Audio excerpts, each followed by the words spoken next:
Jadi ini contoh saja. Nah, kalau saya sendiri menggunakan bukunya Creswell dan Sugiono, ini bagus sekali, dan juga Burhan Bungin. Ini agak lebih ringan, lebih mudah memahaminya, untuk mahasiswa yang sedang belajar menulis. Mahasiswa sekalian, selanjutnya saya akan mencoba memberikan pemahaman dasar tentang penelitian kuantitatif ini. Yang pertama, ada pandangan dasar yang mesti dipahami untuk penelitian kuantitatif ini, sehingga nanti ketika Anda memilih jenis penelitian ini untuk melakukan penelitian, Anda sedikit banyak memiliki pemahaman dasar. Ini akan membantu Anda dalam melaksanakan tugas-tugas penelitian. Yang pertama, sifat realitas yang diamati kalau dalam penelitian kuantitatif itu adalah sesuatu yang konkret, teramati, terkategori, tidak berubah, dan terverifikasi. Jadi memang karena penelitian kuantitatif ini bersifat positivistik, dan itu dikembangkan dalam tradisi penelitian, dalam tradisi ilmu-ilmu pasti. Jadi mesti memenuhi kaidah yang tadi. Jadi konkret, teramati, dan terkategori. Realitas yang tidak konkret, tidak teramati, tidak terkategori, dan tidak dapat diverifikasi, maka itu bukan wilayah penelitian kuantitatif. Mungkin jenis penelitiannya lain, penelitian kualitatif yang akan menjawab itu, atau yang lain. Kemudian yang kedua, hubungan antara peneliti dengan yang diteliti itu bersifat independen. Jadi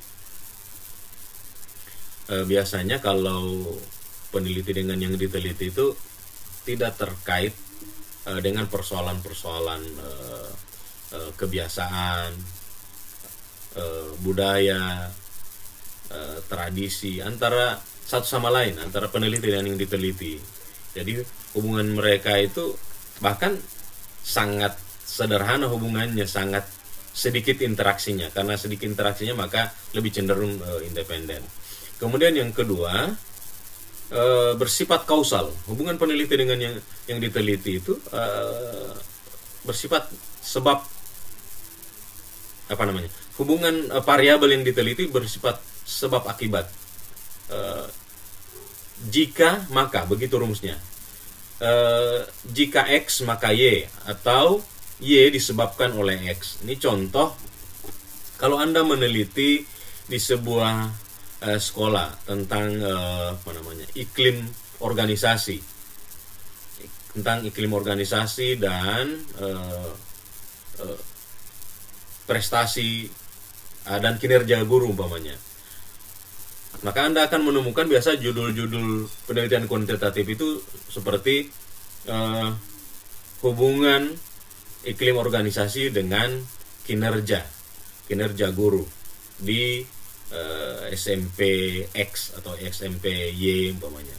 Itu judul-judul penelitian kuantitatif. Itu judul yang menggambarkan hubungan kausal atau hubungan sebab akibat. Yang keempat, tentang peran nilai. Jadi nilai ini bukan nilai kuantitatif ya, bukan angka, tapi suatu sistem kepercayaan yang berkembang pada komunitas atau masyarakat tertentu. Nah, kalau dalam tradisi kuantitatif ini seperti yang dijelaskan di sebelumnya, hubungan antara peneliti dan diteliti itu bersifat independen, maka peran nilai itu bebas, dia bebas nilai. Antara peneliti dan yang diteliti itu tidak ada ikatan kebudayaan, tidak ada ikatan tradisi. Anda kalau meneliti kuantitatif, Anda umpamanya menyebarkan angket atau kuesioner kepada responden, Anda tidak peduli dia itu suku apa, dia itu beragama apa, Anda tidak peduli, karena Anda tidak menyelidiki hal itu. Yang jelas Anda hanya meminta responden itu mengisi, dan setelah diisi kemudian Anda ambil hasilnya, dan seterusnya Anda tidak punya hubungan lagi dengan responden karena Anda tinggal bekerja di atas meja sampai selesai Anda membuat laporan. Nah, ini nanti berbeda dengan penelitian kualitatif. Kalau Anda memilih nanti penelitian kualitatif, dia tidak bebas nilai, dia syarat dengan nilai. Ya, karena penelitian kualitatif itu, atau seorang peneliti kualitatif itu akan banyak berinteraksi dengan lingkungan, dengan orang, dengan kebudayaan. Dia berlama-lama atau sangat lama di lapangan, sehingga dia terikat dengan tradisi, terikat dengan kebudayaan pada masyarakat setempat tempat dia melakukan penelitian. Itu. Kemudian yang terakhir, aksioma dari penelitian kuantitatif ini adalah generalisasi.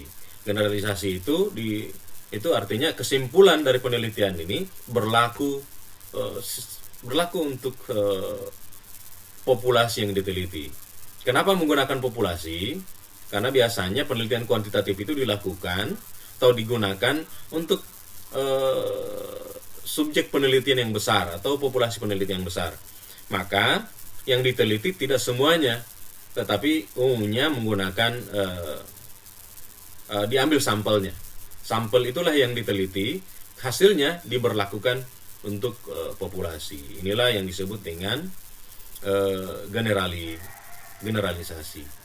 Jadi itu hal-hal dasar, pandangan dasar atau aksioma tentang penelitian kuantitatif. Oke, kira-kira itu yang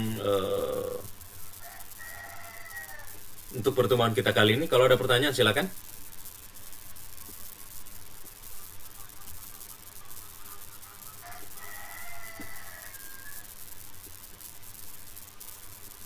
Oke. Di layar ini yang tampil partisipannya ada 21 orang ya.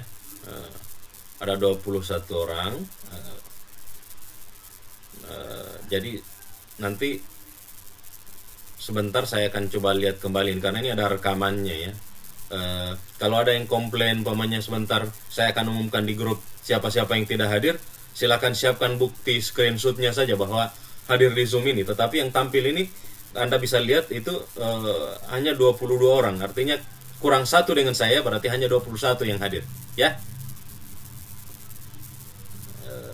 Biasanya kan ada yang komplain, Pak, tadi saya hadir. Tapi saya ingatkan memang bahwa ini yang tampil di sini partisipannya hanya 22 orang. Artinya hanya 21 karena 22 itu termasuk saya. Oke? Saya kira itu ya, teman-teman semua. Pertemuan pertama kita, insya Allah semoga kita sehat semua. Kita ketemu lagi pertemuan berikutnya atau Rabu depan. Terima kasih. Billahi taufiq wal hidayah. Assalamualaikum warahmatullahi wabarakatuh. Waalaikumsalam warahmatullahi wabarakatuh.